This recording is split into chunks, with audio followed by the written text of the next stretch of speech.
ஆண்டவரும் அருமை இரட்சகருமாக இயேசு கிறிஸ்துவின் நாமத்திலே உங்களை மறுபடியும் நான் வாழ்த்துகிறேன், வரவேற்கிறேன். தேவனுடைய வார்த்தைக்கு நேராக நாம் கடந்து செல்வோம். யோபுடைய வாழ்க்கையிலிருந்து ஒரு சில காரியங்களை நாம் கடந்த வாரத்திலும் அதற்கு முந்தின வாரங்களிலும் நாம் பார்த்தோம். நிச்சயமாக பிரயோஜனமுள்ளதாக இருந்திருக்கும் என்று நான் கர்த்தருக்குள்ளே நான் விசுவாசிக்கிறேன். ஒவ்வொரு மனிதனும் எப்படியாக இருக்க வேண்டும் என்பதற்கு யோபு ஒரு முக்கிய பங்கு வகிக்கிறவராக இருக்கிறார். ஆகவே தான் பிரத்யட்சமாக அவருடைய இந்த சரித்திரம் நம்முடைய சத்திய வேதாகமத்திலே கொடுக்கப்பட்டிருக்கிறது என்று நாம் பார்க்கிறோம். இந்த நாளிலும் ஒரு வசனத்தை நாம் கவனித்து நாம் கடந்து செல்லும்படி கர்த்தர் நமக்கு கிருபை தருவராக. அநேக நேரங்களிலே நாம் கேட்டிருக்கிற ஒரு வார்த்தை இது. 1 கொரிந்தியர் 1ஆம் அதிகாரம் 31ஆம் வசனத்தை எடுத்துங்க வாசிங்க. 1 கொரிந்தியர் 1ஆம் அதிகாரம் 31ஆம் வசனம்.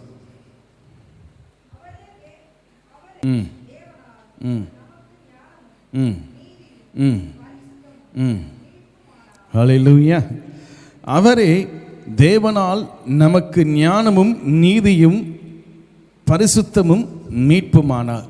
இந்த 4 விஷயங்களை நாம் பார்த்து எப்படியாக இந்த வசனம் நமக்கு சொல்லப்பட்டிருக்கிறது என்பதை நாம் கவனித்து கடந்து செல்லும்படி தேவன் நமக்கு கிருபை தருவராக. கொரிந்தியருக்கு எழுதும் பொழுது அப்போஸ்தலனாகிய பவுல் இந்த முதல் அதிகாரத்திலே சொல்லும் பொழுது என்ன சொல்லுகிறார்? எதற்காக நீங்கள் அழைக்கப்பட்டிருக்கிறீர்கள், எதற்காக தேவனுடைய சமூகத்தில் நீங்கள் சபையாக சேர்ந்திருக்கிறீர்கள் என்று சொல்லும் பொழுது அந்த முதல் அதிகாரத்தை முடிக்கும் பொழுது சொல்லப்படுகிறது, அவரே தேவனால் நமக்கு ஞானமும் நீதியும் பரிசுத்தமும் மீட்புமானார். யார் நமக்கு ஞானமும் நீதியும் பரிசுத்தமும் மீட்புமாக இருக்கிறார் என்பதை நாம் கவனிக்கும்படி கர்த்தர் நமக்கு கிருபை தருவராக. இந்த உலகத்திலே நாம் பார்க்கும் பொழுது இயேசு கிறிஸ்து வருகிற வரைக்குமாக, இயேசு கிறிஸ்து இந்த பூமியிலே மனுஷனாக வருகிற வரைக்குமாக இந்த உலகத்திலே நாம் பார்க்கும் பொழுது ஏக தேவனை வணங்கி கொண்டு இருந்தார்கள். யார் என்றால் இஸ்ரவேல் ஜனம். வேதத்திலே நாம் பார்க்கும் பொழுது அவரை தேவன் என்று அழைப்பார்கள், கர்த்தர் என்று அழைப்பார்கள், இன்னும் பல வார்த்தைகளை சொல்லி தேவனை அங்கே யாவே என்று சொல்லுவார்கள். அப்படி இருக்கும் பொழுது திடீரென்று யூதர்கள் நடுவிலே, இஸ்ரவேல் ஜனத்தின் நடுவிலே இயேசு கிறிஸ்து என்று ஒரு நபர் வந்து நின்று என்ன செய்கிறார்? தமது சுவிசேஷத்தை இந்த உலகத்திலே பிரசங்கிக்கும்படியாக, விசேஷமாக இஸ்ரவேல் ஜனத்தின் மத்தியிலே பிரசங்கிக்கும்படியாக வந்தார் என்று பார்க்கிறோம். அதற்கு முன்னாக இயேசு கிறிஸ்து வருவதற்கு முன்பாக கர்த்தருக்கு வழி ஆயத்தம் பண்ணும்படியாக யோவான் ஸ்நானகனை ஆண்டவர் ஏற்படுத்தி இஸ்ரவேல் ஜனத்தின் மத்தியிலே கிறிஸ்துவனுடைய சுவிசேஷத்தை அங்கே பிரசங்கிக்கும்படியாக, ஆகவேதான் சொல்லப்படுகிறது, மனம் திரும்பி ஞானஸ்நானம் பெறுங்கள் என்று அங்கே யோவானுடைய சத்தத்தை நாம் வனாந்திரத்தில் கேட்டோம். இதை கேட்ட ஜனங்கள் அநேக பேர் மனம் திரும்பி என்ன செய்தார்கள்? ஞானஸ்நானம், பாவ மன்னிப்புக்கென்று ஞானஸ்நானத்தை பெற்று கரையேறினார்கள் என்று பார்க்கிறோம். அப்பேற்பட்ட விதத்திலே இஸ்ரவேல் ஜனத்தினுடைய சரித்திரத்தை நாம் கடந்து பார்க்கும் பொழுது அவர்கள் இதுவரை என்ன செய்ததில்லைங்க, புதிதாக ஒரு நபரை அவங்க நம்ப மாட்டாங்க. அவங்க நம்பினது யார்? கர்த்தரை, தேவனை நம்பினார்கள். அதன் பின்பு யார் ரொம்ப முக்கியமாக அவர்கள் நம்பினார்கள் என்றால் மோசே.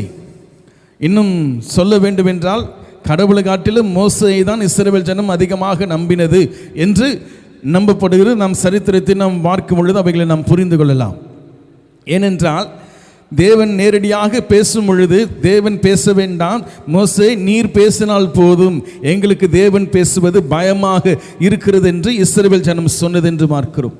இப்படியெல்லாம் வந்த ஜனம் 2000 ஆண்டுகளுக்கு முன்பாக மேசியா என்று சொல்ல வருகிறவர் வருகிறார் என்று அவர்களுக்கு தெரியும், வாக்குத்தத்தம் பண்ணப்பட்டவர் என்று அவர்களுக்கு தெரியும். ஆனால் அவர்கள் எண்ணுகிறபடி, அவர்கள் தீர்மானித்தபடி வராதபடினாலே இயேசு கிறிஸ்து என்ன செய்யப்பட்டார்? வந்த பொழுது அவர்களால் ஏற்றுக்கொள்ள முடியவில்லை, அவர்களால் அவரை நம்ப முடியவில்லை.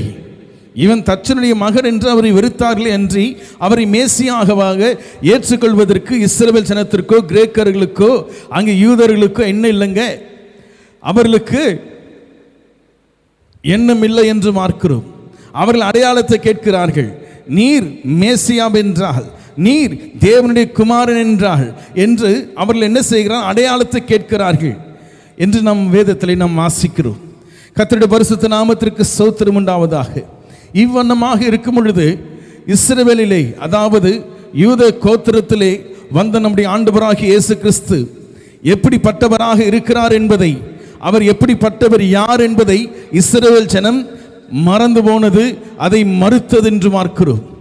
தேவனை அறிந்து கொள்ள முடியாதபடி இஸ்ரவேல் என்ன செய்ததென்றால், தங்களுடைய நடக்கையிலே, தங்களுடைய காரியங்களிலே, தங்களுடைய எல்லா செய்கையிலும் என்ன செய்தார்கள், நம்பினார்களே அன்றி வந்த தெய்வத்தை நம்புவதற்கு அவர்களுக்கு என்ன ஆகிவிட்டது, வக்கில்லாமல் போய்விட்டது என்றுதான் சொல்லணும்.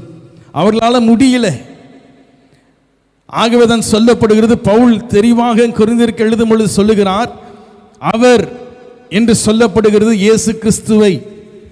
ஞானஸ்தானம் இங்கே கொடுக்கப்படும் பொழுது பிதா, குமாரன், பரிசுத்த ஆவி என்று சொல்லப்படும். ஆனால் இஸ்ரவேல் ஜனத்திற்கு அப்போஸ்தலனாகிய பவுல் ஞானஸ்தானம் கொடுக்கும் பொழுது 2 பேரை மாத்திரம்தான் சொல்லுவார். என்ன சொல்லுவார், நான் கொடுத்தது எந்த பேரில் ஞானஸ்தானம், தேவன் பேரிலும் கிறிஸ்துவின் பேரிலும் நான் ஞானஸ்தானம் கொடுத்தேன் என்று சொல்லுவார். அப்போ யார் பேரில் ஞானஸ்தானம் கொடுக்கணும் என்பதற்கு வாக்குவாதமோ, இது இப்படி தான் தரணும் அப்படி தான் தரணும் என்று சொல்லி நான் இப்பொழுது சொல்ல வரலை. ஆனால் நாம் அறிந்து கொள்ள வேண்டிய ஒரு உண்மை என்னவென்றால், அப்போஸ்தலனாகிய பவுல் சவுலாக இருக்கும் பொழுது யூத கோட்பாடுகளை என்ன செய்தார், அதிகமாக பின்பற்றினவர். அவரை போல மதவாதி இல்லை. யூத மதத்தினுடைய வாதியாக அங்கே பவுல் இருந்தார், சவுல் இருந்தார் என்று பார்க்கிறோம். அப்பேற்பட்டவர் என்ன செய்தார், சரியான சத்தியம், சரியான வழியை அறிந்து கொண்டு புரிந்து கொண்டு ஆண்டவராகிய இயேசு கிறிஸ்துவின் அழைப்பை ஏற்று என்ன செய்தார், சரியான சத்தியத்தை அறிந்தபடியினால தான் சொல்லுகிறார், தேவன் மாத்திரமல்ல கிறிஸ்துவும் நமக்கு இருக்கிறார் என்பதை பவுல் அங்கே அறிந்து கொண்டார் என்று பார்க்கிறோம். அதை தான் இங்கே என்ன செய்கிறார், சொல்ல வருகிறார். கொரிந்தியருக்கு எழுதும் பொழுது, முதல் நிருபத்தை எழுதும் பொழுது சொல்லுகிறார், நீங்கள் அறிந்து கொள்ள வேண்டிய கிறிஸ்து யார், நீங்கள் புரிந்து கொள்ள வேண்டிய கிறிஸ்து யார். கொரிந்து சபையில் இருக்கிறவங்க பல பேர் வெளி புறஜாதிகளும் இருந்தார்கள். அங்கே முக்கியமாக யூதர்களும் கிரேக்கர்களும் அங்கே அதிகமாக இருந்தார்கள். அந்த சபையிலே வாழ்ந்தவர்கள் என்று பார்க்கிறோம். ஆகவே நீங்கள் பிதாவை மாத்திரம், தேவனை மாத்திரம் பற்றி கொண்டிருக்கிறீர்கள். ஆனால் பிதாவாகிய தேவன் இயேசு கிறிஸ்துவை என்னமாக வைத்திருக்கிறார் என்பதை நீங்கள் புரிந்து கொள்ள வேண்டும். இந்த உலகத்தில் உள்ள குடிகளும் அறிந்து கொள்ள வேண்டும். இன்றைக்கு அநேகம் பேர் என்ன செய்கிறார்கள், 2000 ஆண்டுகளுக்கு முன்பாக வந்த இயேசு கிறிஸ்து என்று சொல்லப்படுகிறவர் ஒரு நல்ல மனிதனாக வாழ்ந்தார், நல்ல நெறிமுறைகளை சொல்லிக் கொடுத்து போனார். தமிழ் நாட்டில் பார்த்தீங்களா, ஒரு சொல்லுவாங்க, திருவள்ளுவர் இயேசு கிறிஸ்துவை காட்டலாம் அதுக்கு முன்பு பிறந்தவர் என்று. திருவள்ளுவர் இயேசு கிறிஸ்துவுக்கு முன்பாக பிறந்தவர் என்று சொல்லுவார்கள். அப்படி என்றால் திடீரென்று வந்து இயேசு கிறிஸ்து எப்படி கடவுளாக தெய்வமாக முடியும் என்று என்ன செய்தார்கள், சொல்லுகிறார்கள். சமீபத்தில் ஒரு வீடியோ நான் பார்த்து அதில் சொல்லுகிறார், இயேசு கிறிஸ்துவை நம்பாதவர்கள் யூதர்கள், இயேசு கிறிஸ்து வந்து மரித்து உயிர்த்தெழுந்ததை நம்பாத ஜனம்தான் யூத ஜனம். இயேசு கிறிஸ்துவை நம்பி அவர்கள் உயிர்த்தெழுதலை நம்பினவர்கள் யார் என்றால் கிறிஸ்தவர்களாக மாறினார்கள் என்று உலகத்தார் அறிந்து இருக்கிறார்கள். திரும்பவும் சொல்றேன், இயேசு வந்த மேசியாவை, இயேசு கிறிஸ்துவை, உலக இரட்சகரை நம்பாமல், கிறிஸ்துவின் உயிர்த்தெழுதலை நம்பாமல் இருக்கிறது தான் யூத ஜனம். காரணம் என்ன, இன்று வரைக்கும் யூதர்களை பொறுத்தவரை, இஸ்ரவேல் நாட்டை ஜனத்தை பொறுத்தவரை மேசியா இன்னும் வரல. ஆனால் இயேசு கிறிஸ்துவை மேசியாவாகவும், இயேசு கிறிஸ்துவை இரட்சகராகவும், இயேசு கிறிஸ்துவை மீட்பனாகவும் நம்பினவர்கள், அவர் உயிர்த்தெழுதலை நம்பினவர்கள் கிறிஸ்தவர்களாக மாறினார்கள் என்று சொல்லப்படுகிறது. 100க்கு 100 உண்மை. உலகத்தார் அறிந்திருக்கிறார்கள். இன்றைக்கு கிறிஸ்தவர்கள் தடுமாற்றம் உண்டு. கிறிஸ்தவர்களுக்கு அநேக தடுமாற்றம். இன்றைக்கு அநேக பிரிவுகள், அநேக காரியங்கள் வந்திருக்கிறதை பவுல் அங்கே சுட்டி காட்டுகிறதை பார்க்கிறோம். கிறிஸ்தவத்திற்குள்ளே இன்றைக்கு 2000க்கும் மேலான பிரிவுகளை நாம் பார்க்கிறோம். ஆகவே தான் அங்கே சொல்லுகிறார், உங்களுக்குள்ளே வாக்குவாதங்கள் இருக்கிறது என்று நான் கேள்விப்பட்டேன். என்ன வாக்குவாதம்? 12ஆம் வசனத்தில் வாசிக்கிறோம், உங்களில் சிலர் நான் பவுலை சேர்ந்தவன் என்றும், நான் அப்போலோவை சேர்ந்தவன் என்றும், நான் கேபாவை சேர்ந்தவன் என்றும் என்ன செய்கிறீர்கள் சொல்லுகிறபடியினால் நான் இப்படி சொல்லுகிறேன். கிறிஸ்து பிரிந்திருக்கிறாரா? தொடர்ந்து வசனத்தை வாசிங்களே. போதும். பவுலின் நாமத்தினாலயா ஞானஸ்நானம் பெற்றீர்கள்? இங்கே சொல்ல வருகிறது, கிறிஸ்து பிரிந்திருக்கிறாரா என்ற செய்தியை நம்முடைய சபையின் யூடியூப் சேனலில் போடப்பட்டிருக்கிறது. நேரம் இருக்கிற திரும்ப கேட்டு பாருங்க.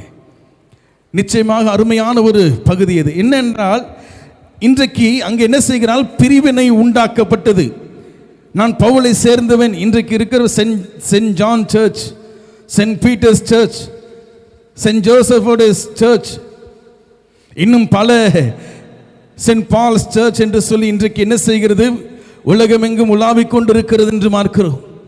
ஆனால் அன்றைக்கு இந்த பிரிவினை வந்தது எப்பொழுது? இயேசு கிறிஸ்து மரித்து ஒரு சில ஆண்டுகளுக்குள்ளாகவே தங்களுக்குள்ளே பிரிவினைகளை கொண்டிருந்தது என்று பார்க்கிறோம். திருச்சபை கிறிஸ்துவை மையமாக கொண்டிருக்காதபடி தங்களுக்குள்ளே பிரிக்கிறார்கள். நான் கிறிஸ்துவை சேர்ந்தவன், நான் அப்போலோவை சேர்ந்தவன், நான் கேபாவை சேர்ந்தவன். கேபா என்றால் பேதுரு என்று தங்களுக்குள்ளே பிரிவினைகளை கொண்டு வந்து என்ன செய்கிறார்கள், அங்கே திருச்சபைக்குள்ளே வாக்குவாதங்களை, அங்கே சண்டைகளை இட்டுக் கொண்டிருந்தார்கள். இன்றைக்கு இருக்கிறது போல நான் இந்த சபைங்க, நான் இந்த சபை என்று சொல்லி இன்றைக்கு ஒருவனை என்ன செய்கிறது இல்லைங்க, ஒரு சபை இன்னொரு சபைக்கு அங்கே போகாதபடி அங்கே என்ன செய்கிறார்கள், ஒரு தடுப்பு வைத்திருக்காங்க. சிஎஸ்சியில் தான் கல்யாணம் பண்ணணும், ஆர்சியில் தான் கல்யாணம் பண்ணணும், பெந்தகோஸ்ல தான் கல்யாணம் பண்ணணும் என்று இன்றைக்கு என்ன செய்கிறார்கள், தங்களுக்குள்ளே ஒரு பிரிவினைகளை வைத்துக்கொண்டு இன்றைக்கு அன்றைக்கு இருந்ததை விட இன்றைக்கு பல மடங்கு இன்றைக்கு திருச்சபைகள் என்ன செய்திருக்கிறது, பிரிந்திருக்கிறது.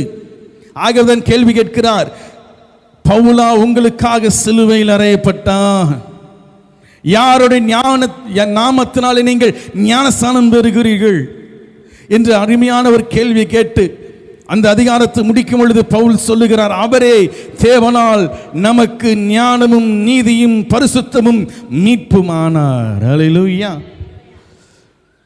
இன்றைக்கு நம்முடைய நம்பிக்கை எப்படியாக இருக்கிறது? இன்றைக்கு பார்ப்போம் என்றால் இன்றைக்கு இருக்கிற திருச்சபைகளுக்குள்ளே இன்றைக்கு ஊழியர்களை பிடித்துக் கொண்டு இன்றைக்கு என்ன செய்திருக்கிறார்கள், பிரிந்திருக்கிறார்கள். நான் இப்படி, நான் அப்படி, நான் அவரை பின்பற்ற, அவருடைய பாட்டனுக்கு பிடிக்க, அவர் சபைக்கு நான் போகிறேன், அவருடைய பாடலை தான் கேட்குறேன், அவருடைய ஊழியத்துக்கு போகிறேன், அங்கே தான் இருக்கிறேன். அங்கே என்றைக்குமே ஒரு ஊழியக்காரரை நாம் என்ன செய்யக்கூடாது, ஒரு விக்கிரகமாக நீங்களும் நானும் மாற்றிவிடக்கூடாது. அன்றைக்கு இருந்த திருச்சபையில் இருந்தது அதே தவறை இன்றைக்கு இருக்கிற திருச்சபை செய்து கொண்டிருக்கிறது. பரிசுத்தத்தை பேணி காக்கிறவர்கள், ஞானத்திலே வல்லமையுள்ளவர்கள், பலத்தவர்கள் என்ன செய்கிறார்கள், தங்களுடைய நீதியில் நான் நீதியாய் நடக்கிறேன், நீதிமான் என்று சொல்லிக் கொண்டிருக்கிறவர்கள் இன்றைக்கு என்ன செய்கிறார்கள், கிறிஸ்துவை ஓரம் வைத்துவிட்டு ஊழியக்காரரை இன்றைக்கு முன்பாக நிறுத்தி கொண்டிருக்கிறது இன்றைக்கு இருக்கிற திருச்சபை. திருச்சபைன்னு சொன்னால் ஜனங்கள், மக்கள், நீங்களும் நானும் தான். வேற யாரையோ பற்றி பாஸ்டர் பேசுகிற வேற சர்ச்சு போலது இல்லைங்க, நீங்களும் நானும் தான்.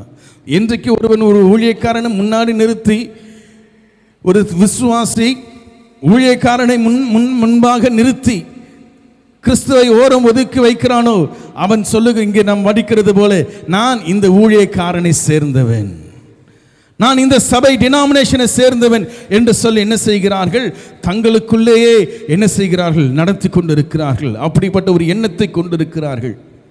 அந்த எண்ணத்தை உடைக்கும்படியாக தான் பவுல் இங்கே பேசுகிறார். அல்லேலூயா. இந்த வசனத்தை வச்சிருக்கான். எல்லா கிறிஸ்தவனும் 1 கொரிந்தியர் புத்தகத்தை வச்சிருக்கிறோம், ஆனால் படிக்கிறது இல்லையே. படித்தாலும் மேலோட்டமா ஓடிடுறோம். மேலோட்டமா ஆமாங்க, அவர் தான் எனக்கு ஞானம் நீதியும் மீட்புமானார் என்று சொல்லி ஓடிவிடுகிறோம். ஆனால் உண்மையிலே நம்ம அப்படி நம்முடைய நடக்க இருக்கிறதா இல்லையே, நம்முடைய செயல் அப்படி இருக்கிறதா இல்லை. நாம் போகிற சபையினுடைய பெயரை பார்த்தாலே நம்ம லட்சணம் முறிஞ்சிடும். நம்ம போகிற சபையினுடைய பெயரை பார்த்தாலே நம்முடைய லட்சணம்லாம் தெரிஞ்சிடும் ஆண்டவருக்கு. அப்பேற்பட்டவைகளை கடிந்து கொள்ளும்படியாக பவுல் சொல்லுகிறார். அப்பேற்பட்டவைகளை விட்டு விலகும்படியாக என்ன செய்கிறார் பவுல் சொல்லுகிறார் என்று பார்க்கிறோம். இன்றைக்கு பல பேர் பல டினாமினேஷனில் இருக்கிறது எதுக்கு தெரியும்? கல்யாணத்துக்கு. கல்யாணம் பண்ணணும், இன்னொன்று கல்லறை கிடைக்கணும். இந்த ரெண்டுக்காக தான் பல பேர் என்ன செய்கிறாங்க, சில பேர் சொல்ல பல பேர் என்ன செய்கிறாங்க, அந்த சர்ச்சில் மெம்பர், அந்த சபையில் மெம்பர், நான் ஆசியில் மெம்பருங்க, நான் சிஎஸ்எல் மெம்பருங்க. கர்நாடக மாநிலத்தில் நம்ம தேசத்தை போல என்ன செய்யாதுங்க இருக்காது, நம்முடைய தமிழ்நாட்டை போல இருக்காது. இங்கே பார்த்தீங்கன்னா தவற எடுத்துக்காதீங்க சொல்கிறத. இங்கே பார்த்தீங்கன்னா கிறிஸ்தவர்களுக்கும் தனியாக பரியல் கிரவுண்டு இருக்குது, இந்துக்களுக்கு தனியாக பரியல் கிரவுண்டு இருக்குது, முஸ்லீமுக்கு தனியாக பரியல் கிரவுண்டு இருக்குது. எல்லாமே கவர்மெண்ட்டே அரசாங்கமே அதை வைத்திருக்கிறது. ஆனால் கர்நாடகா போனீங்கன்னா கிறிஸ்தவங்களுக்கும் தனியாக கவர்மெண்ட்டில் கிடையாது, முஸ்லீமுக்குன்னு கிடையாது, ஒன்லி இந்துக்களுக்கு மாத்திரம்தான் வச்சுருக்கிறாங்க. ஆனால் அப்படிப்பட்ட ஒரு நிலை இருக்கிறதுனால ஏதாவது ஒரு சபை என்ன செய்கிறது, ஒரு இடத்த வாங்கி அங்கே அவங்க அந்த பரியலை பண்ணிகிட்டு இருக்கிறாங்க, அடக்கத்தை பண்ணிகிட்டு இருக்கிறாங்க. அந்த ஊரில் நான் ஒரு சபையில் அந்த மாதிரி ஒரு சபையில் மெம்பராக இருக்கிறேன்னு சொன்னோன்னா ஒரு நியாயம் இருக்குது. ஏன்னா வெளியாள் போய் திடீர்னு போய் கேட்டால் யாரும் கொடுக்க மாட்டாங்க. அங்கே அங்கே சந்தை கட்டி என்ன செய்யணும், புதைக்கிறதுக்கு அங்கே என்ன செய்யணும், போய் அந்த சபையில் போய் கேட்கணும். அதற்காக என்ன செய்வார்கள். ஆனால் தமிழ்நாட்டை பொறுத்த வரைக்கும் அப்படி இல்லை. அரசாங்கமே என்ன செய்திருக்கிறது, மத சார்பற்ற காரியத்தை நம்முடைய தமிழ்நாட்டில் செஞ்சிருக்கிறது. மற்ற மாநிலத்தில் இப்படி இருக்கிறதா என்று கேட்பீங்களா தெரியல. ஆனால் இப்போ ஏற்பட்ட இந்த மாநிலத்தில் நம்ம என்ன செய்கிறோம், இப்படிப்பட்டவர்களாக நான் இருக்கணும், நான் இந்த சபையிலேருந்து தான் எனக்கு கல்லறை கொடுப்பாங்க இல்லையா. இன்றைக்கு அரசாங்கமே நமக்கு கல்லறை கொடுக்குது, நம்மை அடக்கம் பண்ணும்படியாக இடத்தை கொடுக்குறாங்க. இன்னைக்கு அரசாங்கமே என்ன செய்கிறது, கிறிஸ்தவ முறைப்படி அங்கே திருமணத்தை பதிவு செய்து கொண்டிருக்கிறார்கள். ஆனால் இன்றைக்கு அவைகளுக்காக நான் இந்த சர்ச்சுக்கு போகிறேன், இந்த சபையில் மெம்பராக இருக்கிறேன், இதை விட்டு நான் வரமாட்டேன் என்று சொல்லி இன்றைக்கு என்ன செய்கிறார்கள், திருமணத்திற்கும் அடக்கத்திற்கும் ஏதாவது காது குத்து கல்யாணம் ஏதாவது ஒரு ஃபங்க்ஷன் வந்தது, அதுக்கு இப்போ ஐயர் வரணும். இதுக்காக இன்றைக்கு கடவுளை தேடுகிறவர்களாக கிறிஸ்தவன் மாறிவிட்டான். அதற்கு மாத்திரம்தான் சபையை அவன் தேர்ந்தெடுக்கிறான், மெம்பராக இருக்கிறான். சொல்லுவது ஒருவேளை கடினமாக இருந்தாலும் நடக்கிறது அப்படிதான். நீங்களும் நானும் கிறிஸ்துவை சரியான விதத்தில் புரிந்து கொள்ள வேண்டும் என்றால் இப்படிப்பட்டவைகளிலிருந்து நாம் விலக வேண்டும். ஒரு மனுஷன் மதத்தை விட்டு வர்றது எப்படி தெரியுங்களா, ஏற்கனவே சொன்னதுதான். மதத்தின் கோட்பாடுகள், மதத்தினுடைய அந்த ப்ரொசீஜர், அந்த ஸ்டெப்ஸு, அந்த மதத்தினுடைய காரியங்களை நாம் பின்பற்றி ஏறக்குறைய நம்முடைய ரத்தத்தில் ஊறி போய்விட்டது. நம்ம முடியலாம் கூட தன்னால் எப்படியாவது அது வந்துடுது. ஒரு மதத்தை விட்டு ஒரு மனிதன் வெளியே வருவதற்கு எவ்வளவு கடினம் தெரியுங்களா. தன்னுடைய தன்னுடைய உடலில் இருக்கிற தோலை உரிக்கிறதற்கு சமம் அது. ஏன்னா அவ்வளோ ஒட்டி போச்சு நமக்கு மதம் தலைக்கேறி நம்முடைய நரம்புகளிலும் நம்முடைய இரத்தத்திலும் என்ன செய்கிறது, ஓடிக்கொண்டிருக்கிற மதத்தினுடைய சாரம். ஆகவே அதை விட்டு பிரிக்கிறது ரொம்ப கஷ்டம். அதை பிரித்து உங்களுடைய தோல் உரிப்பதற்கு நீங்கள் சம்மதமாக இருப்பீர்கள் என்றால் அப்படிப்பட்டவன் தான் கிறிஸ்துவுக்கு அவன் சீஷனாக இருக்க முடியுமே அன்றி மற்றவன் அவனுக்கு சீஷனாக இருக்க முடியாது. நீ வேணா பேர் வச்சுக்கலாம், நான் இயேசு கிறிஸ்துவுடைய சீஷன் என்று. நீங்க வேணா பேர் வச்சுக்கலாம், நான் ஆண்டவருடைய பிள்ளை என்று. நீங்க வேணா அவரை பேர் சொல்லி கூப்பிடலாம், இயேசு கிறிஸ்துவே அப்பா என்று சொல்லி கூப்பிடலாம். அவர் நம்மை மகன் என்று அவர் அழைக்க மாட்டார். அவரை நாம் தெய்வம் என்று அழைக்கலாம், ஆனால் நம்மை அவர் தமது சொந்த ஜனமாக அவர் அழைக்க மாட்டார். காரணம் என்ன தெரியுங்களா? நீ மதத்துக்குள்ள இருந்துகிட்டு தெய்வத்தை தேடுகிறாய். மதங்கள், இன்றைக்கு இருக்கிற மதங்கள் தெய்வத்தண்டை நம்மை நடத்தாது, கொண்டு போகாது. பெயர்பட்டவர்களை கொண்டிருக்கிற கிறிஸ்தவம் அன்றைக்கு ஆரம்ப நாட்களிலும் அப்படிதான் இருந்தது. இன்றைக்கு இன்னும் சொல்ல வேண்டாம். அப்பேற்பட்ட நிலையில் இன்றைக்கு கிறிஸ்தவம் முழுவதுமாக போய்கொண்டிருக்கிறது. ஆகவேதான் பவுல் அழகா சொல்றார், பவுல் தெளிவாங்க சொல்றார், இந்த உலகத்தில் எந்த மனுஷனும், இந்த உலகத்தில் எந்த டினாமினேஷனும், இந்த உலகத்தில் எந்த மதமும், இந்த உலகத்தில் எந்த ஜாதியும், எந்த கோத்திரமும், எந்த குலமும் கிறிஸ்து கொண்டிருக்கிற தன்மையை, கிறிஸ்து கொண்டிருக்கிற அந்த கேரக்டரை எவனும் கொண்டிருக்க முடியாது. ஹல்லேலூயா. காரணம் என்னவென்றால், மதத்தை நம்பினவன் அந்த மதத்தோடு அழிந்து அவன் நரகத்துக்கு போவான். தங்களுடைய வழிகளை, தங்களுடைய ஜாதியை, தங்களுடைய நிறத்தை, தங்களுடைய ரேசிசம் என்று சொல்வார்கள், அவைகளை நம்பிக்கொண்டு இருக்கிற மனிதர்கள், அல்லது நான் இந்த டினாமினேஷனுங்க, நான் அந்த டினாமினேஷனுங்க, நான் இந்த சபையை சேர்ந்தவன், நான் இந்த சபையை சேர்ந்தவன், நான் சென்ட் பால்ஸ் சர்ச்சை சேர்ந்தவன், அதுதான் சொல்றார் பவுலுங்க. நான் பவுலை சேர்ந்தவனா, நான் அப்போலோவை சேர்ந்தவனா, நான் பேதுருவை சேர்ந்தவனா? அப்பேற்பட்ட நிலைகள் நமக்குள்ளே இருக்கும் என்றால் அவைகளை விட்டு விலகுங்கள். பவுல் நமக்காக மரிக்கல, பேதுரு நமக்காக மரிக்கல, இந்த மதங்கள் நமக்காக மரிக்கல. நாம் கொண்டிருக்கிற சாதி, நாம் கொண்டிருக்கிற குலம், கோத்திரம் என்று சொல்லப்படுகிறவைகள் நமக்காக மரிக்கல. அதுதான் தெளிவாங்க பவுல் சொல்றார். நேரம் இருக்கணும்னா வீட்டில் சென்று இந்த 1 கொரிந்தியரை வாசிச்சு பாருங்க. முதல் அதிகாரத்தை மாத்திரம் வாசிச்சு பாருங்க. இந்த கடைசி வசனம் நமக்கு தெளிவாக புரியும். நம்ம படிக்கிறதே இல்லை, அதுதான் பெரிய பிரச்சனை. சபையில் கேட்கிற செய்தியோடு சரி, நம்ம போய் வீட்டில் போய் பைபிளை ஓரமாக வச்சுட்டு, இனி கையிலே கூட இருக்கு, இந்த ஃபோனில் கூட பைபிள் வந்திருக்கு. போகும்போது வரும்போது நேரம் கிடைக்கும்னா அதை பாருங்கள், அதை படிங்க. அப்படி படிக்க எனக்கு கண்ணு தெரியாது பாஸ்டர், அல்லது ட்ராவலில் படித்தா எனக்கு தலை சுத்தும் அப்படின்னீங்கன்னா கேட்க முடியும். பைபிளின் ஆடியோ பைபிளும் வந்திருக்கு, கேளுங்க. அது டவுன்லோட் பண்ணி அந்த தமிழ்லே இருக்குது, அதை கேட்டு பாருங்க, கேளுங்க. ஒவ்வொரு காரியங்களும் கேளுங்க. கேட்கறது நிமித்தமாக நான் எல்லாம் புரிஞ்சிட்டேன், எல்லாம் செஞ்சுட்டேன், கேட்கிறதோடு நின்று விடக்கூடாது. நாம் அதை புரிந்து கொள்ளும்படியாக பிரயாசப்படணும். உண்மையெல்லாம் இருதயத்தோடு கூட புரிந்து கொள்ளும்படியாக பிரயாசப்பட்டோம்னா பரிசுத்த ஆவியானவர் உங்களுக்கு உதவி செய்வார். ஹல்லேலூயா. நான் உங்களை ஹெல்ப் பண்ணுறேன்னு நான் சொல்லலை, இந்த ஊழியக்கார போய் நீங்கள் பாருங்கன்னு சொல்லலை. பரிசுத்த ஆவியானவர் உங்களுக்கு நிச்சயம் உதவி செய்வார். ஏனென்றால் அவருடைய வேலை அதுதாங்க. இந்த உலகத்தில் அவர் செய்து கொண்டிருக்கிற வேலை அதுதான். நம்மை வேதம் சொல்லுகிறது, நான் போய் வேறொரு தேற்றரவாளனை உங்களுக்கு அனுப்புவேன், அவர் உங்களை என்ன செய்வார்? சகல சத்தியத்திற்குள்ளும் உங்களை வழி நடத்துவார். ஹல்லேலூயா. ஏனென்றால் அவருடைய பணி, அவருடைய இந்த உலகத்தில் கிறிஸ்து 2000 ஆண்டுகளாக வந்து போய்விட்டார். இந்த 2000 ஆண்டுகளாக திருச்சபைக்கு சத்தியத்தை போதித்துக் கொண்டிருக்கிறது யார் என்றால் பரிசுத்த ஆவியானவர். ஹல்லேலூயா. ஒவ்வொரு நூற்றாண்டுகளிலும் ஆண்டவர் ஒவ்வொரு ஊழியரை, தேவ மனிதர்களை எழுப்பி ஆண்டவர் இந்த உலகத்தில் சத்தியத்தை அவர் நிலைநாட்டி கொண்டிருக்கிறார்.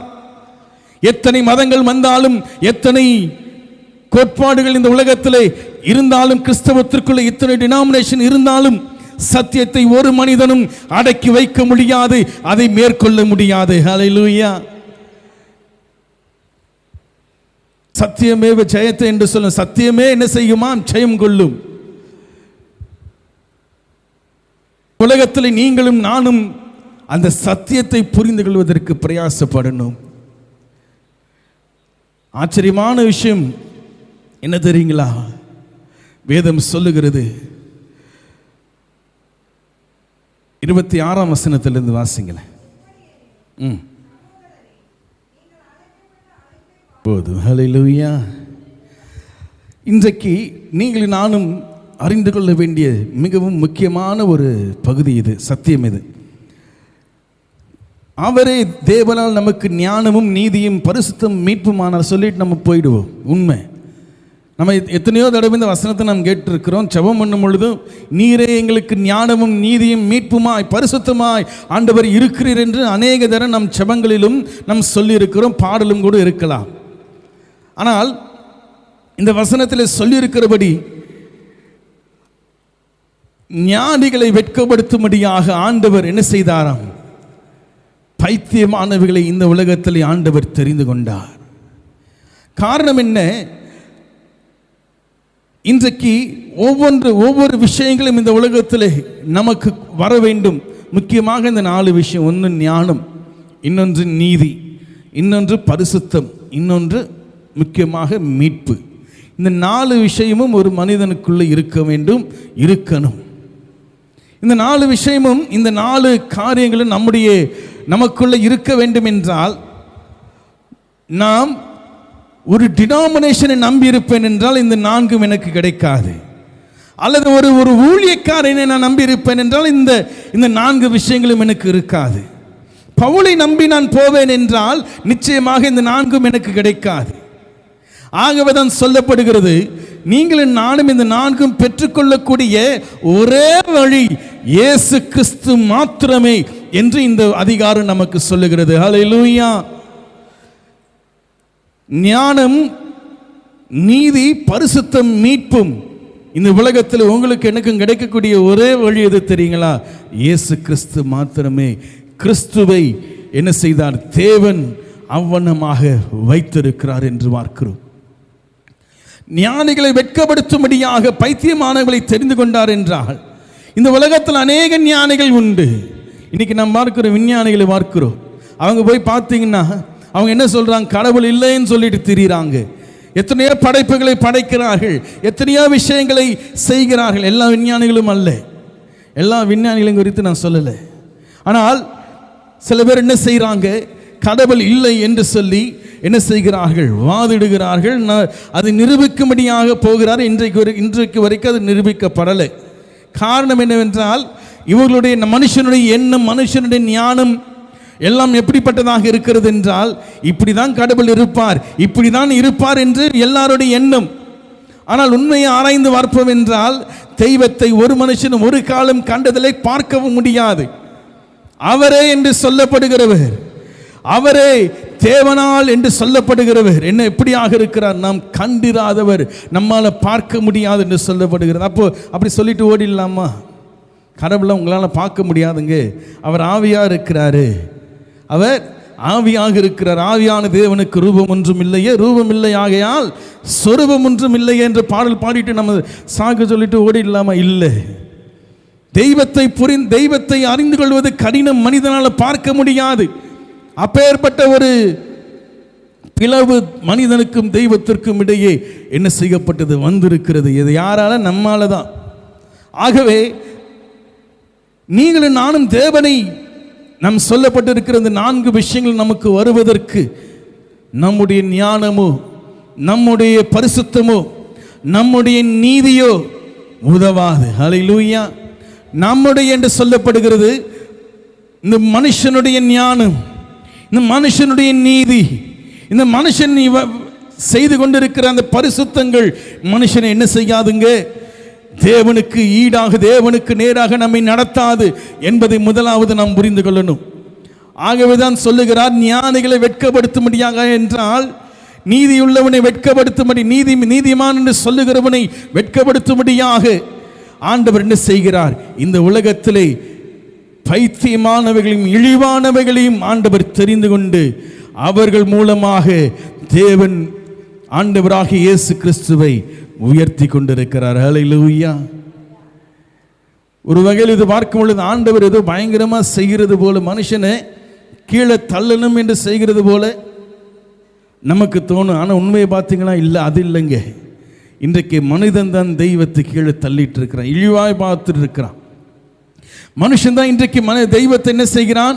தேவனை ஆண்டவரை என்ன செய்கிறான் என்றால், இந்த உலகத்தில் அவன் இல்லை என்று சொல்லுவதற்கும் அவன் தயங்காதவனாக இன்றைக்கு மனிதன் போய்விட்டான் என்று பார்க்கிறோம். காரணம் என்ன?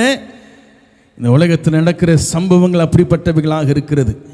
ஆனால் இங்கு பவுல் சொல்லுகிறது, நீங்களும் நானும் பரிசுத்தமும் நீதியும் ஞானமும் மீட்பும் கொண்டிருக்க வேண்டும் என்றால் அதற்கு ஒரே வாசல், ஒரே வழி நம்முடைய ஆண்டவராகிய இயேசு கிறிஸ்து மாத்திரமே. ஹல்லேலூயா. எந்த டினாமினேஷனும் நமக்கு இதை கொடுக்க முடியாது. எந்த ஜாதியிலும் நமக்கு இது கொடுக்க முடியாது. எந்த கோத்திரமும் நமக்கு இதை கொடுக்க முடியாது. இந்த உலகத்தில் இருக்கிறவங்க, இந்த கோத்திரங்க, நான் இந்த ஜாதிங்க, நான் கடவுளத்தில் நேராக போய் நான் அர்ச்சனை பண்ணுவேன், கடவுளை நேராக நான் போய் ஆராதிப்பேன், எங்களுக்கு மாத்திரம்தான் கொடுக்கப்பட்டு இருக்கிறது என்ற ஜாதியில் இருக்கிறவனாக இருந்தாலும் இது கொடுக்கப்பட முடியாது. காரணம் என்னவென்றால், தன்னை ஞானி என்று சொல்லப்படுகிறவனை வெட்கப்படுத்தும்படியாக இந்த உலகத்தில் பைத்தியங்களாக இருக்கிற உங்களை என்னை ஆண்டவர் தெரிந்து கொண்டார். அல்லேலூயா. என்ன ஆண்டவர் என்ன பைத்தியம் சொல்றாரு? ஆண்டவர் என்ன இழிவானவன் என்று சொல்லுகிறாரே. தவறா எடுக்காதீங்க. என்ன காரணம் எடுத்துறீங்க, நம்மால முடியாது. உண்மை அது. என்றைக்கு ஒரு மனுஷன் தன் நிலையை சரியாக புரிந்து கொண்டு கடவுளண்டை போய் நிற்கிறானோ அவனை ஆண்டவர் நிச்சயமாக மெச்சுக்கொள்வார். அவனை ஆண்டவர் இங்கே சொல்லப்பட்டிருக்கிற 4 காரியங்களையும் ஆண்டவர் கொடுத்து வழி நடத்துவார். அல்லேலூயா. இன்றைக்கு எதையோ பரிசுத்தம் என்று இன்றைக்கு சொல்லிக் கொண்டிருக்கிறார்கள். கை கழுவிட்டு சாப்பிடுவது, கை கழுவிட்டு தான் சாப்பிடணும், அது பரிசுத்தம். பாவிகளோடு உட்கார்ந்து சாப்பிடக்கூடாது, அது பரிசுத்தம் என்று சொன்னவர்களுக்கு ஆண்டவர் சொல்லுகிறார், கை கழுவாமல் சாப்பிடுகிறது ஒன்றும் இல்லப்பா, தீட்டுப்படுத்தாது. அவன் வாயிலிருந்து வெளியே வருகிறது, அதுதான் ஒரு மனுஷனை தீட்டுப்படுத்தும். பாவிகளோடு ஆண்டவர் உட்கார்ந்து சாப்பிடுகிறதை வேதபாரகன் பரிசேயன் அந்த மூப்பர்கள் பார்த்து, என்ன இவர் இப்படி செய்கிறான்னு சொல்லும்போது ஆண்டவர் சொல்லுகிறார், நீதிமான்களுக்கு அல்ல, பாவிகளை ரட்சிக்கும்படியாக தான் இந்த உலகத்துக்கு நான் வந்தேன். தன் பார்வைக்கு நீதிமானாய் இருக்கிறவனை ரட்சிக்கும்படியாக தெய்வம் இந்த உலகத்துக்கு வரல. தன் பார்வைக்கு அவன் எவன் பாவி என்று எண்ணப்படுகிறானோ, நினைக்கிறானோ, அவனை மீட்கும்படியாக வந்தேன் என்று சொல்லுகிறார். ஆகவேதான் சொல்லுவது, சுகம் உள்ளவனுக்கு வைத்தியம் தேவையில்லை, பலவீனம் உள்ளவனுக்கு தான் வைத்தியம் தேவை என்று சொல்லுகிறார். ஹல்லேலூயா. ஆனால் மனுஷன் என்ன சொல்லுகிறான்? நான் பலம் உள்ளவன், நான் எப்பேற்பட்ட பலத்தை கொண்டவனாக இருக்கிறேன், நான் ஞானத்தை கொண்டவனாக இருக்கிறேன், நான் நீதியை கொண்டவனாக இருக்கிறேன், பல சாஸ்திரங்களை படித்து நான் நீதியை பின்பற்றுகிறவனாக இருக்கிறேனே என்று இன்றைக்கு மனிதன் என்ன செய்கிறான்? மமதையிலே இன்றைக்கு கடவுளை யார் என்று கேள்வி கேட்கிறான். கடவுள் இல்லை என்று ஒரு பக்கம் சொல்லிக் கொண்டிருக்கிறான். கடவுள் இருக்கிறது என்று சொல்லுகிறவன் யார் என்று கேட்கிறான். அவர் எங்கே இருக்கிறார் என்று கேட்கிறான். நான் துன்பப்படும்போது வளர்ந்து கடவுள் என்னை காப்பாற்றினாரா என்று கேட்கிறான். நான் இந்த இப்படிப்பட்ட உலகத்தில் நடந்து கொண்டிருக்கிற அநியாயங்களை கண்டு கடவுள் ஏன் சும்மா இருக்கிறார் என்று கேள்வி கேட்கிறான். காரணம் என்ன? தன்னை ஞானி என்று நினைத்துக் கொண்டிருக்கிறான், தன்னை நீதியுள்ளவன் என்று நினைத்துக் கொண்டிருக்கிறான். அன்றைக்கு நாம் பார்த்த அந்த பரிசேயனை போல 2 பேர் செபம் பண்ணும்படியாக போகும் பொழுது நடந்த சம்பவம் நமக்கு நல்லா தெரியும். தன்னுடைய பார்வைக்கு அவன் நீதிமானாய் ஒருவன் இருந்து ஆலயத்துக்குள்ள நின்று போய் புல்பிட் முன்னாடி நின்று கடவுள் என்னை சொல்லுகிறார், நான் 4 வேளை குளிக்கிறேன், 3 வேளை பல்லு தேய்க்கிறேன், அத்தனை பரிசுத்தமாக இருக்கிறேன், என்ன செய்கிறேன்? ஞானஸ்தானம் எடுத்துட்டேன், சபைக்கு தவறாமல் போயிட்டு இருக்கிறேன். இன்னும் என்ன சொல்றான்? நான் உபவாசம் இருக்கிறேன், காணிக்கை கொடுக்கிறேன், தசமம் கொடுக்கிறேன், முடி ஊழியத்திற்காக இதெல்லாம் செஞ்சிருக்கேன், சர்ச்சையை கட்டி கொடுக்குற ஆண்டவரே என்று சொல்லுகிறான். ஆனால் வெளியே ஒருத்தன் நின்று ஆயக்காரன், அவன் சொல்லுகிறான், ஆயக்காரன் என்ன சொல்லுகிறான்? தன் முகத்தை வானத்துக்கு ஏறெடுத்து கூட பார்க்க முடியாமல் தன் தலையை குனிந்து கொண்டு சொல்லுகிறான், பாவியாகி என்மேல் கிருபையாயிரும் ஆண்டவரே, அவன் அல்ல இவனே எனக்கு உகந்தவன் என்று சொல்லி ஆண்டவர் கைகாட்டினாரே. இன்றைக்கு தன் பார்வைக்கு மனிதன் என்ன செய்கிறான்? ஞானமுள்ளவனாக, நீதியுள்ளவனாக, பரிசுத்தமுள்ளவனாக இருக்கிறது பரினாலே எனக்கு நிச்சயமாக மீட்பு உண்டாகும், நான் என்னுடைய நடக்கையே எனக்கு மீட்பை கொண்டு வரும் என்று சொல்லி இன்றைக்கு மனிதன் என்ன செய்கிறான்? அங்கே அதிகமாக இன்றைக்கு மனிதன் இந்த மரணத்திலிருந்து தப்பித்துக் கொள்ளும்படியாக அவன் எத்தனையோ முயற்சிகள் எடுத்துக்கொண்டிருக்கிறான். எத்தனையோ விஞ்ஞானிகள் எத்தனையோ கண்டுபிடிச்சிட்டாங்க. இப்போ என்ன செய்கிறாங்க? செவ்வாய் கிரகத்தில் போய் வாழ்கிறதுக்கு, ஒரு ஸ்பேஸில் போய் வாழ்கிறதுக்கு அவர்கள் முயற்சி செய்து கொண்டிருக்கிறார்கள். பல விஷயங்களை நீங்களும் கேள்விப்பட்டிருப்பீங்க. அங்கே போகுது எத்தனையோ மில்லியன் கணக்கில் இருக்கிறது, தேவைப்படுகிறது, அதற்கு செலவாகும் என்று சொல்லுகிறார்கள். இன்னும் பெரிய ஆச்சரியமான ஒரு விஷயம் சமீபத்தில் கேள்விப்பட்டேன். மரித்து போன மனுஷனை திரும்பவும் உயிர்ப்பிக்க முடியும் என்று சொல்லுகிறார்கள். மரித்த மனுஷனை திரும்பவும் உயிர்ப்பிக்க முடியுமாம். எப்படி என்றால், மரித்து கொஞ்ச நேரத்திலே அவர்களிடத்தில் ஒப்பு கொடுத்தன. அதுக்கு $60 மில்லியன் செலவாகும் சொல்கிறாங்க. கொண்டு போய் அந்த ஸ்தாபனத்தில், அந்த இன்ஸ்டியூட்டில், மெடிக்கல் இன்ஸ்டியூட்டில் கொடுத்துடணும். அவங்க அந்த மனுஷன் மரித்து கொஞ்ச நேரத்துக்குள்ளே இருக்கிற அவனுடைய நினைவுகள் எல்லாவற்றையும், அந்த செல்ஸ் எல்லாவற்றையும் எடுத்து என்ன செய்கிறாங்களாம், அவனுடைய அணுக்கள், அவனுடைய எல்லாவற்றையும் எடுத்து பதப்படுத்தி வைக்கிறார்கள். பதப்படுத்தி வைத்துட்டு இந்த சரீரத்தை என்ன செய்கிறாங்களாம், ஒரு கெடாமல் இருப்பதற்காக ஒரு தண்ணீர் நிறைந்த ஒரு தொட்டி போல் இருக்கிறது, அதில் வைத்து அதை மூடிவிட்டு இந்த மனுஷன் எதற்காக மரித்தான் என்பதை கண்டுபிடித்து அதை மாற்று மருந்தையும் கண்டுபிடிச்சிட்டு அதை சரியான விதத்தில் செலுத்தி அந்த நினைவுகளை திரும்பவும் கொடுப்பேன் என்றால் அவன் திரும்பவும் உயிர் பெற்று வருவான் என்று சொல்லுகிறார்கள். நீங்கள் வேணாம் யூடியூப்லேயோ இல்லாட்டி கூகுளில் போய் சர்ச் பண்ணி பாருங்கள். நடந்து கொண்டிருக்கிற ஒன்று.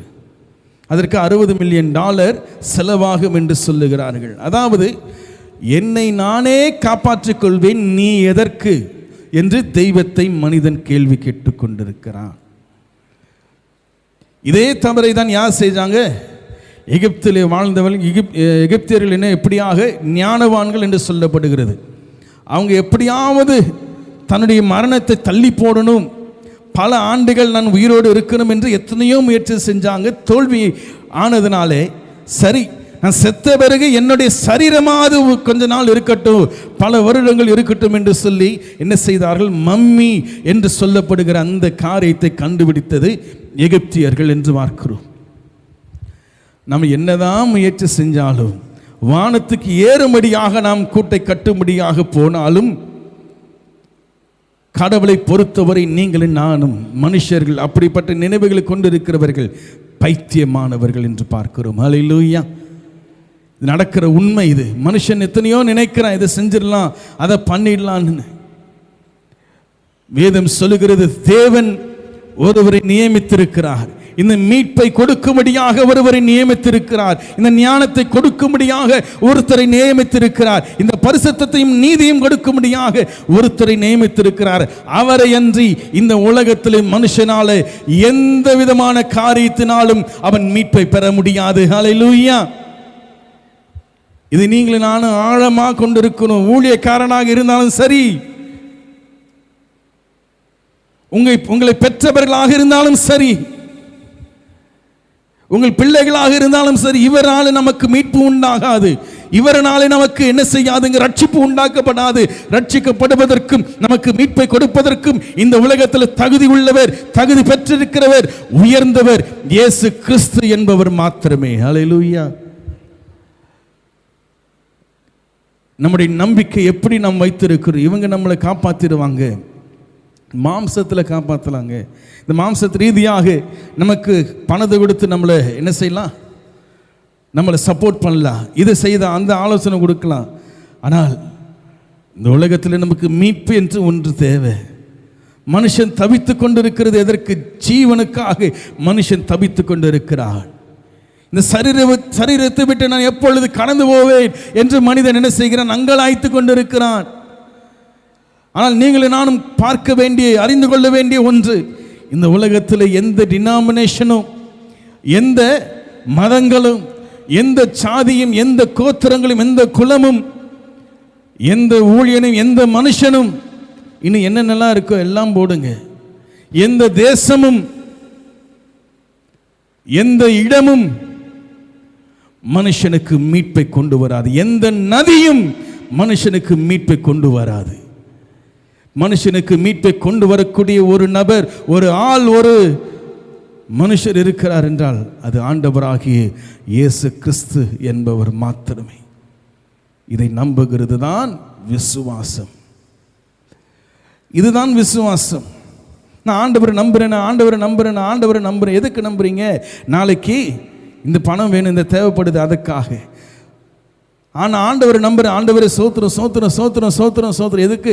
பஸ் சீக்கிரம் வரணுன்றதுக்கு.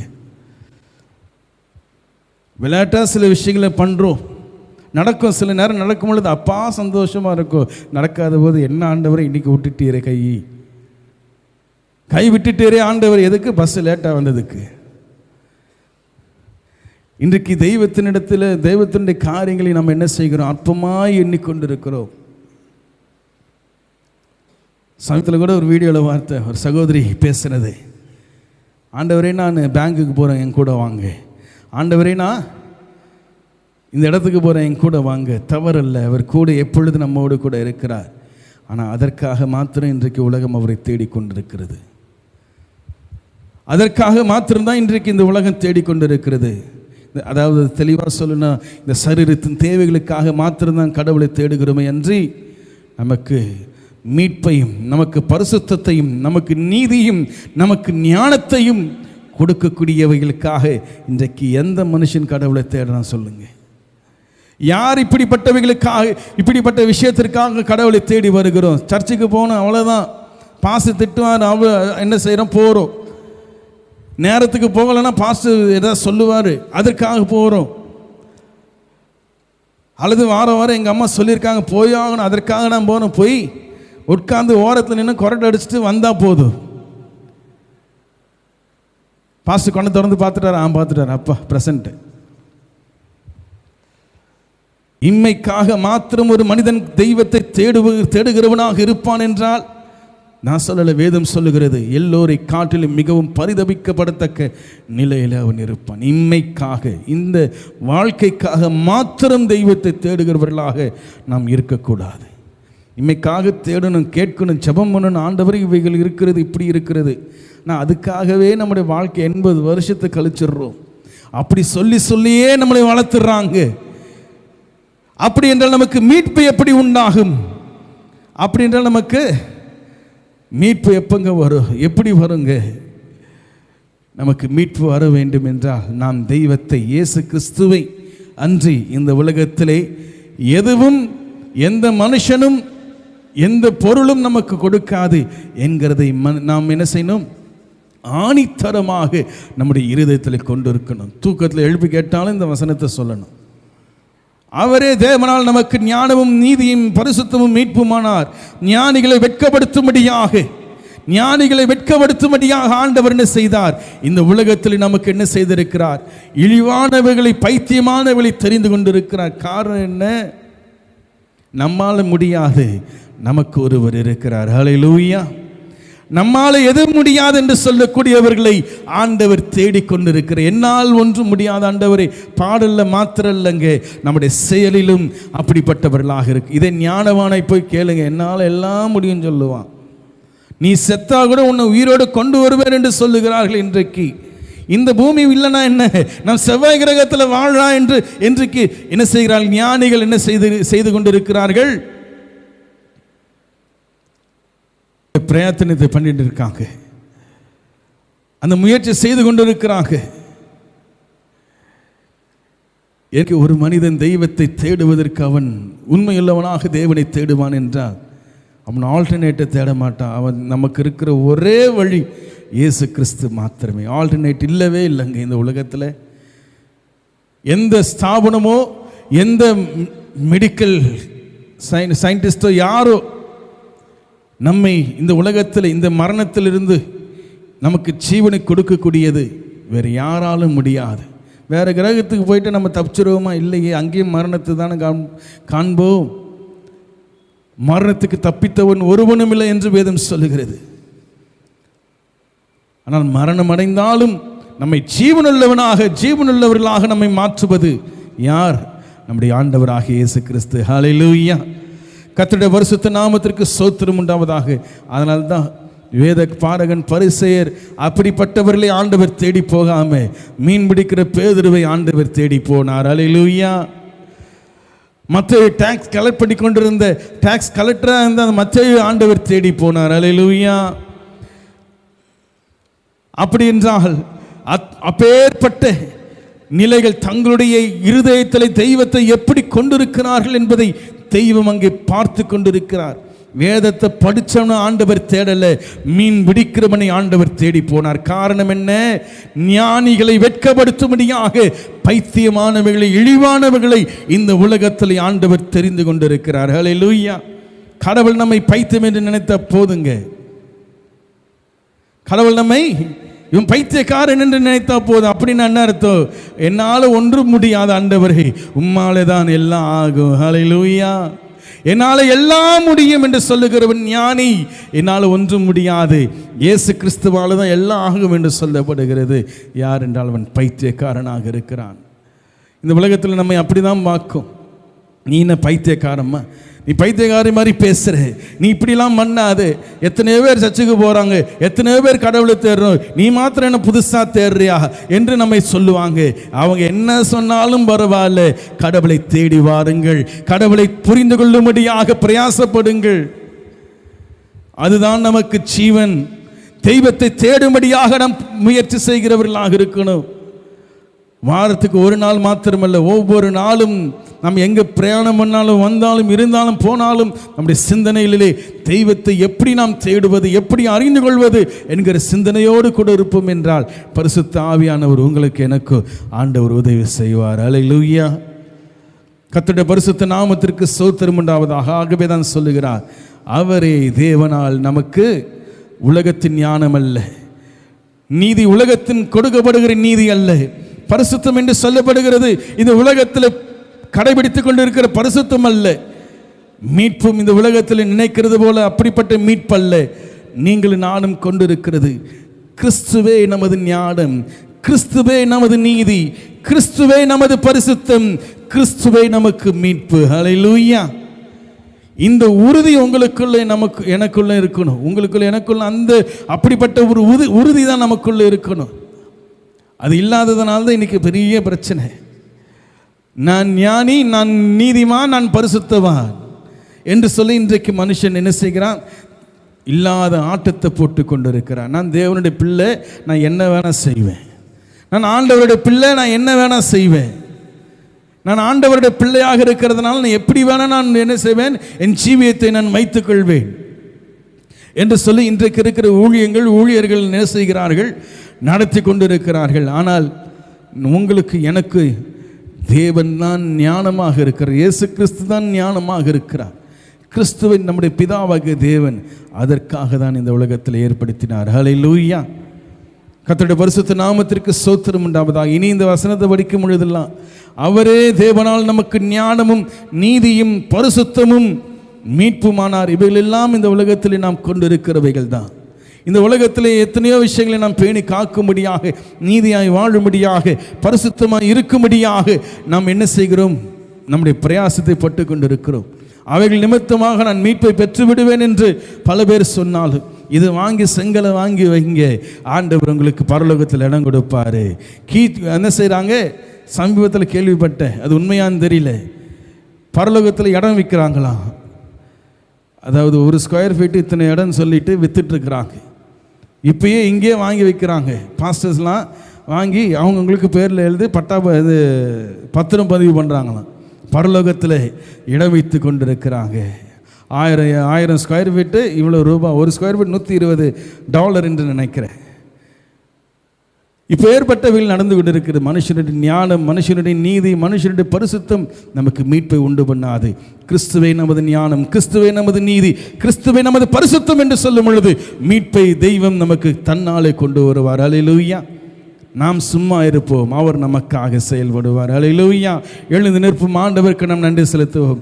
கேட்ட வசனத்தை மனதில் வைத்தவர்களாக, ஆண்டவரே நீர்தான் எங்களுக்கு எல்லாவற்றுக்கும் எல்லாவுமாக இருக்கிறீர், ஆண்டவரே உமக்கு நன்றி என்று சொல்லுவோம். ஹல்லேலூயா.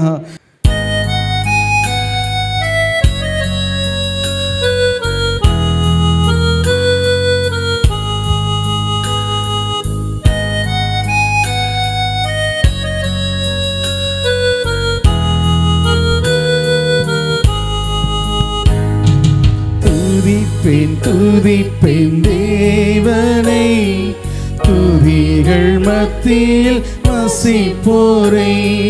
துதிப்பேன் துதிப்பேன் தேவனை, துதிகள் மத்தியில் வசிப்போரை. அதிசயமானவரே,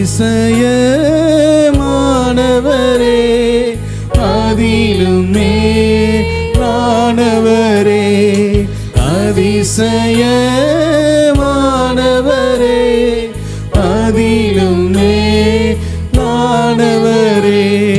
துதிப்பேன் துதிப்பேன் தேவனை, துதிகள் மத்தியில் வசிப்போரே.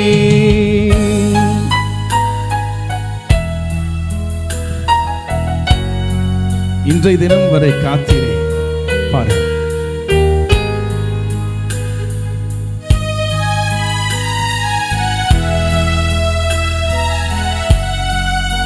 சொல்லுவோம் ஆண்டவர் பார்த்து, இன்றைய தினம் வரை காத்தீரே, எல்லோரையும் கூட்டி சேர்த்தீரே. இன்றைய தினம் வரை காத்தீரே, எல்லோரையும் கூட்டி சேர்த்தீரே. நின் கிருபையால் கடந்து வந்தோம், அன்பே ஆருயிரே ஆனந்தமே. நின் கிருபையால் கடந்து வந்தோம், அன்பே ஆருயிரே ஆனந்தமே. துதிப்பேன் துதிப்பேன் தேவனை, துதிகள் மத்தியில் வசிப்போரை.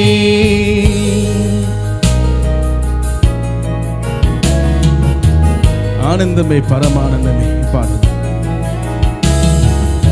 ஆனந்தமே பரமானந்தமே, அண்ணலை அண்டினோர் ஆனந்தமே. ஆமே.